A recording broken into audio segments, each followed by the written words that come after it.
oh, if Trump comes, he's gonna kick everybody away. A lot of people nowadays are used to all these bite-sized pieces of information. Possibly FEMA goes away and something else comes in its place. The executive order for the AI is basically allowing all the AI companies to move a little bit more freely. In this case, there was an executive order by Biden that put restrictions on artificial intelligence. Everybody gets back to work now in the office. When you see, and it's coming out on Facebook and LinkedIn, you see pictures of him signing things and everybody says, yay! They're not all executive orders. So I would just tell people, please do your homework. When you do an executive order, it's a broad stroke. It's a, here's what I want to see happen. What people are not understanding is... Hey everyone, welcome to the Golfpreneurs community. I met with Diana again to break down the executive orders, and the words are going there on social media. We feel it's not super about the executive orders. Some of them is exaggerated, some of them is down estimated. So we just wanted to talk about what is executive orders and how can it affect you as a small business owner. So what is the new ways of doing business with the government? So all these changes we want to talk about today with Diana Potts. Welcome, Diana. Thank you. I'm really looking forward to digging into things a little bit better and to maybe get more than just a bite-sized bit of information out to people. Meeting Diana is it's kind of like, it's a big slap to my brain every time I see her. I get so much information, I get overwhelmed, honestly. So, can we talk about the executive order? I see a lot on social media, people explaining it differently. Social media is big. I think everything in social media could deliver or could be fake, but there's so much exaggerations about executive order. And like, is it end of the world when Mr. Trump signs the executive order? Can you open our eyes in that aspect a little bit? Yeah, I think what happens is a lot of people nowadays are used to all these bite-sized pieces of information. So they're getting that on social media, the little bite-sized. The problem is an executive order isn't exactly a bite-sized piece. You have so many people are talking about, oh, he did away with the Civil Rights Act. Well, the Civil Rights Act is a law, and an executive order cannot stop a law. So what he did do instead was, way back 60 years ago when Lyndon Johnson was president, he put out executive orders that were all on the new DEI policy. So what President Trump has done is he rescinded those executive orders. He didn't do anything with the Civil Rights Act. It is still there. It is still a law. It is still moving forward.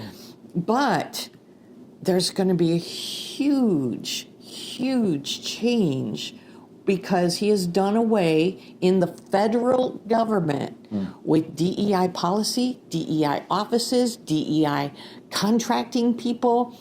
And the biggest part is if you're going after a federal contract, they've always stated, here's the diversity that you have to hire within that contract. That goes away. I want to explain, go back. First place, why that law was forced, the DEI. Like, explain to someone that we don't know anything. Yeah, the DEI came about with just, it's all the diversity and inclusion. Way back 60 years ago, there was an issue that all of our diversities were not getting heard. They were not getting hired. All the minorities, different colored people, like 60 years ago. 60 years ago, and that includes women, that includes veterans. So the executive order was put into place under the Civil Rights Act that you had to hire and you had to give contracts to these diversities. Well, the pendulum has kind of swung in the opposite direction now. They exaggerated with that. It's exaggerated out. So now we're going back to putting the pendulum in the middle and saying it's merit-based. It's based on your experience, skills, your knowledge, not your demographics. Now, people are getting a little confused. There's 2 executive orders that came out. One is for the public and what is happening, and the other is for the federal contractor. So in the federal arena, he is now doing away with any DEI policy, offices, contract, anything. So when you talk about that, if you're trying to get into the federal arena, a lot of times you might not have been able to get the contract because you couldn't meet that diversity clause. Now that diversity clause goes away, and as long as you have the experience and the knowledge to move forward with the contract, you'll be able to get the contract. Are we talking it's going to go away completely? It is gone. Oh, I would say nice. Yeah, so all of that is gone, and it is now merit-based. When you do an executive order, it's a broad stroke. It's here's what I want to see happen. What people are not understanding is within the executive order itself, he has said, I'm going to start a committee from this agency and this agency. You're going to collaborate together, which is something that doesn't get done very often. And you have 90 days, 120 days, depends on the executive order, to come back to me with a plan on how we're going to implement all of this. The committee's job is to come back The committee's job with the is plan. to, yes. So everybody's like, oh, this is, all these people, you just fired all these people. Well, okay, not true. What happens is, that position is going to go away, but that doesn't mean that that person necessarily will. They can be absorbed into the government. But he is definitely trying to do away with a lot of excess that has been built into the federal government. I have a question. When you go back to that law, so organizations were forced to hire from, diversity-based DEI. What's going to happen to those individuals who were hired based on that, not based on their qualifications? Is that committee going to say, okay, we let them go because they were hired on that, or now No, they learned something? everything is moving forward. It's not, hey, anybody who was hired over those for the last I 10 see. years, you're out. Yeah.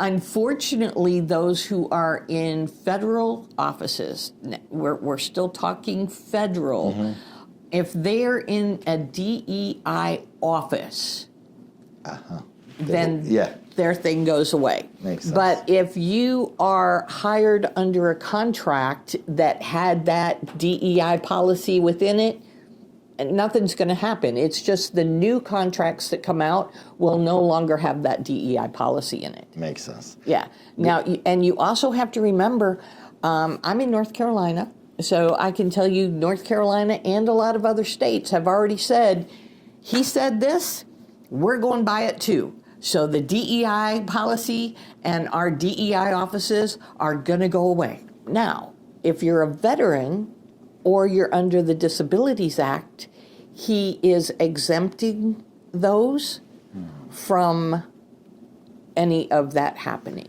The reason I'm asking sometimes because we hear, especially Mr. Trump he's amazing in marketing and he's so active on social media, unlike other presidents, right? I think sometimes his executive orders or his decisions or the way he advertises stuff, harsh, but behind the scenes is not like that. I think it's just similar to that topic when me being immigrant, like I hear this from our communities. Oh, if Trump comes, he's gonna kick everybody away. He's gonna kick immigrants away, refugees away. And then when you read papers, whatever, it's not that. It's those individuals, not even those individuals with a paper or green card. No, they will stay. He doesn't mean them. Even those people, they came through the border, they met an officer. He doesn't mean those two. They are safe too. They are safe. Just those people who enter the United States without talking to the government, to any officer, and they are here around us. If they do any harm to us, we cannot track them. Right. Honestly, as an immigrant as well, I agree with that. Please kick them out. because those are dangers too. The main reason we came Yeah. as a refugees to the United States for safety. So I think that was exaggerated. I think this DEI thing is also exaggerated, and that's why I would like to clarify. Yeah, Trudy. Thank you. everybody has their own slant on whether they like the president, they don't like the president, and so the posts that they're putting out may have a little of that slant to it. So I would just tell people, please do your homework. The executive orders are out there, easy to read. We'll put something on the blog on here's what the executive order is and explain it. Yes. Can you explain to me what is the structure between executive? Okay, what will happen? So if there is a law like the Civil Rights Act, they can't change it. An executive order can change either another executive order that's already been in, or if there's nothing there, it can move something forward. His executive order that he has done on pushing forward artificial intelligence. Okay, obviously there's not an executive order already written on that. Yeah. He's Something new. starting the new one. When you see, and it's coming out on Facebook and LinkedIn, you see pictures of him signing things and everybody says, yay! They're not all executive orders. Some of them are only memorandums. Like the Lumbee. Like the Lumbee tribe. That's right. The Lumbee tribe is very close to us here in Pembroke. They have tried for years to get as a federal tribe recognized. So what is going around on social media is that Trump signed an executive order making them a federal tribe. No, he didn't. He signed a memorandum that states he and the White House support the Lumbee tribe to become a federal recognized tribe. But it has to go to the Senate yet.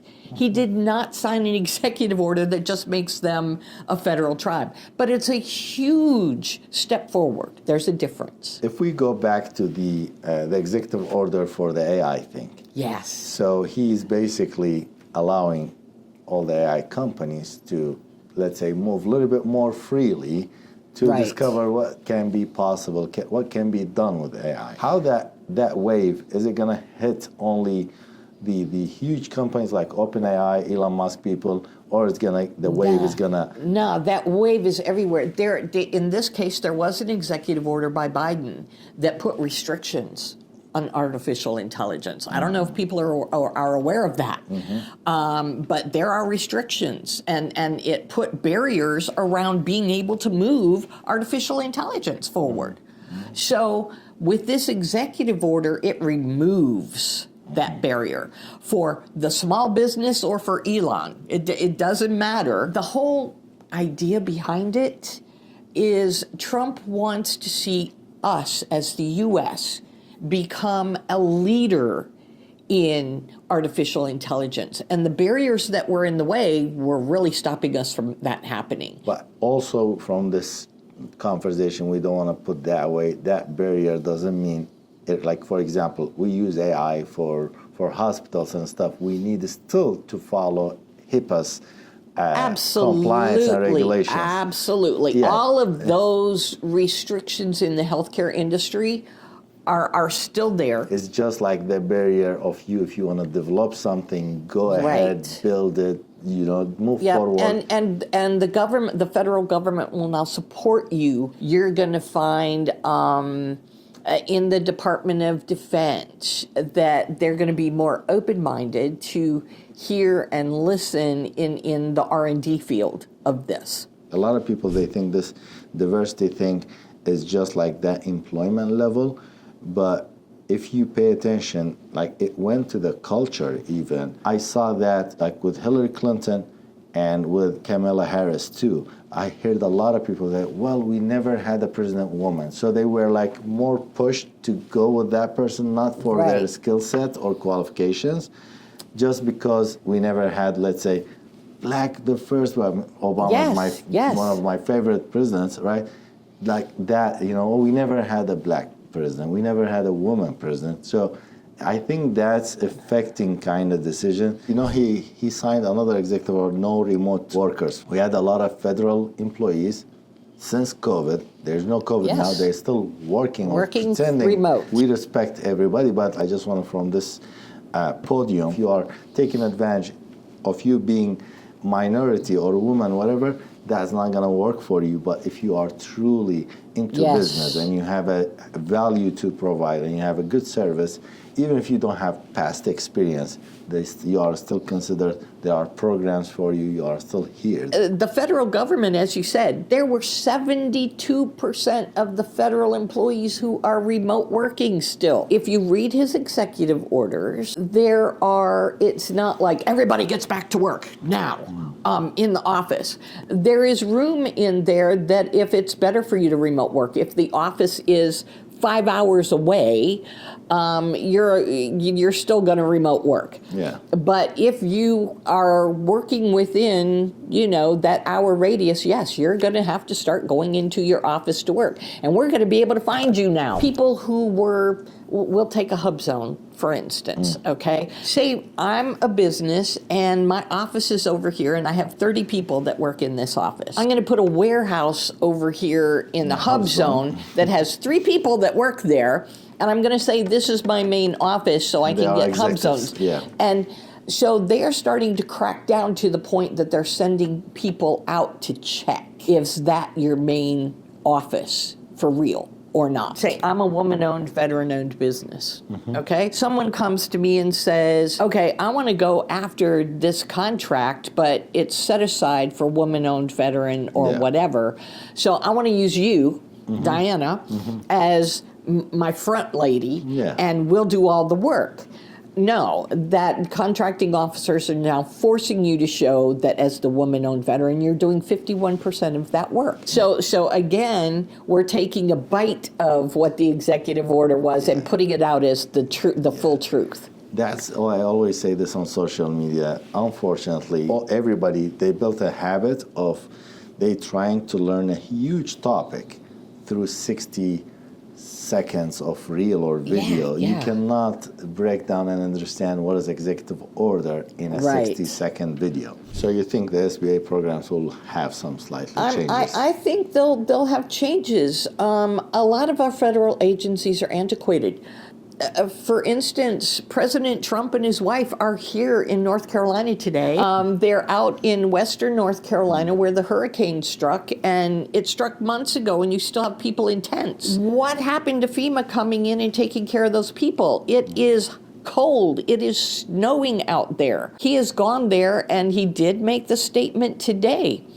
There needs to be some changes in FEMA, or possibly FEMA goes away and something else comes in its place. He was so wonderful actually standing and listening to people, to what is going on out there. We're not going to, FEMA ceases to exist tomorrow. It's get committees together from different agencies, different viewpoints. Let's hear from the people on the ground on what they need and what didn't happen and what should happen. And then let's come up with a plan that's going to move things forward. What is your advice for small business owners with this new administration? Like, what is the changes you would like to align yourself with this new culture of government contracting? Yeah, my thing is stay agile and take advantage. Be informed. Don't join on the bandwagon of social media of whatever is being said. The new opportunities that are coming with this new administration for small business is absolutely huge.